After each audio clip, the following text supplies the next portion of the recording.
కొల్లాపూరు సురభి సంస్థానం. మరి వారి తండ్రి గారు, వారి తాతగారు సురభి ఆదిత్య జగన్నాథరావు గారు, వారి తండ్రి గారు లక్ష్మణరావు గారి సందర్భం అంటే 1930 అంటే 95 సంవత్సరాల క్రితం ఈ స్కూలు ఈ యొక్క కొల్లాపూర్ పురజనులకు, పట్టణవాసులకు, కొల్లాపూర్ సంస్థానానికి, జడ్పీ సంస్థానంలో మంచి చదువులు చదవాలి, ఇక్కడి వారి భవిష్యత్తు బాగుండాలని చెప్పని ఈ యొక్క స్కూల్ స్థాపించినటువంటి వారి మరి పుత్రులైనటువంటి మన యువ రాజావారు సురభి ఆదిత్య లక్ష్మణరావు గారు, అట్లాగే మన డాక్టర్ జూపల్లి రామేశ్వరరావు గారు. వారి గురించి చెప్పాల్సిన అవసరం లేదు. యావత్ రాష్ట్రంలో, తెలంగాణ రాష్ట్రమే కాదు సమైక్య రాష్ట్రంలో అంటే ఉన్నత శిఖరాలు అధిరోహించిన వ్యక్తి. ఆర్ఐడి స్కూల్లో మరి ఆనాడు ఈ స్కూల్లో చదివి, తెలుగు మీడియం చదివి ఈరోజు గొప్ప పారిశ్రామికవేత్త, వేత్తగానే కాదు ఆధ్యాత్మికవేత్త కూడా. వాస్తవంగా చెప్పాలంటే ఈరోజు ఏర్పాటు చేసినటువంటి ఈ మొత్తం కార్యక్రమానికి మూలం డాక్టర్ రామేశ్వర గారు, మహిమ సంస్థ అధిపతి. వారికి, వారి సతీమణి గారికి, అట్లాగే మరొక గొప్ప వ్యక్తి డాక్టర్ ఎల్లూరి శివారెడ్డి గారు. వారు కూడా ఇదే స్కూల్లో చదివినటువంటి పూర్వ విద్యార్థి. మరి యావత్ సమైక్య రాష్ట్రం కూడా ఒక గొప్ప పండితునిగా వారు మరి గొప్ప పేరు తెచ్చుకున్నటువంటి వ్యక్తి. అట్లాగే వారు తెలుగు అకాడమీ అంటే వారు అంటే గొప్ప గొప్ప పదవులు చేసినటువంటి వ్యక్తులు శివారెడ్డి గారికి. మరొక పూర్వపు విద్యార్థి జయరామరెడ్డి గారు. వారిని పరిచయం చేయాలంటే వారి గల్లీలోనే నేను ఉన్నటువంటి వ్యక్తిని. వారి ఇంటి పక్కన ఒక నల్ల ఉండేది.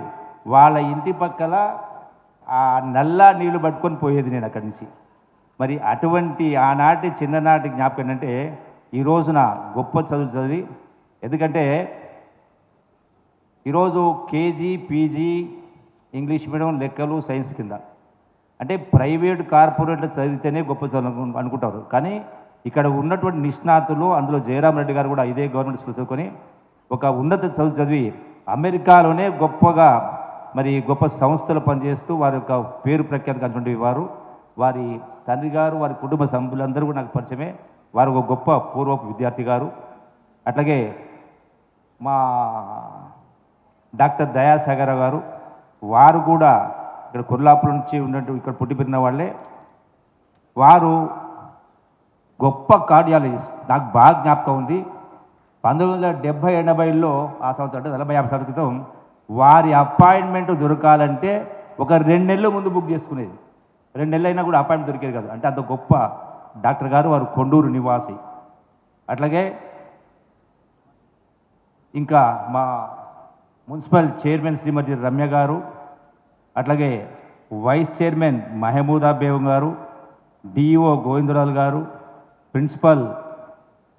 స్కూల్ ప్రిన్సిపల్ గారు, కాలేజ్ ప్రిన్సిపల్ గారు, అట్లాగే జాఫర్ 1942 విద్యార్థి జాఫర్ గారు, అట్లాగే ఇక్కడ ఉన్నటువంటి ముఖ్యంగా రామ్ గోపాలరావు గారు.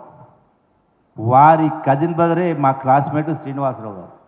రామ్ గోపాలరావు గారు కొల్లాపూర్లోనే ఇదే జూనియర్ కాలేజీలో తెలుగు మీడియంలో చదివి ఇలా భారతదేశంలోనే అత్యున్నత స్థాయికి ఐఐటి బాంబే, అసలు ఐఐటిలో ఇలా ఇంజనీరింగ్ సీట్ రావాలంటేనే గొప్ప, మెడికల్ సీట్ రావాలంటే ఇంకో గొప్ప, అంతకంటే గొప్ప, అసలు బాంబే ఐఐటి సీట్ రావాలంటే ఇంకా అంతకంటే గొప్ప.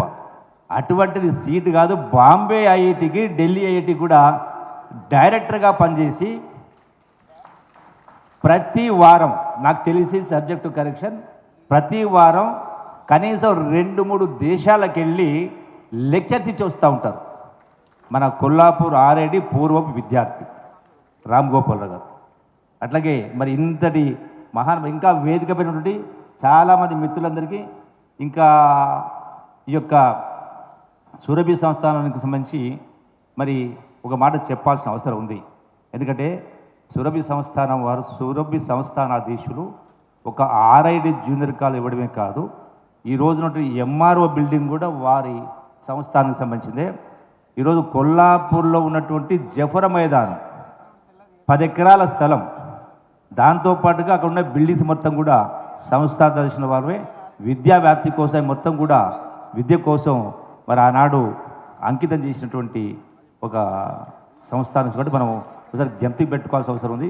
సురభి సంస్థానాధీశులందరినీ కూడా వారి పూర్వీకులను కూడా, అట్లాగే కోర్టు బిల్డింగ్ కూడా వారి ఆధ్వర్యంలోనే, అది కూడా వారి సంస్థాన సమితి కోర్టు బిల్డింగ్.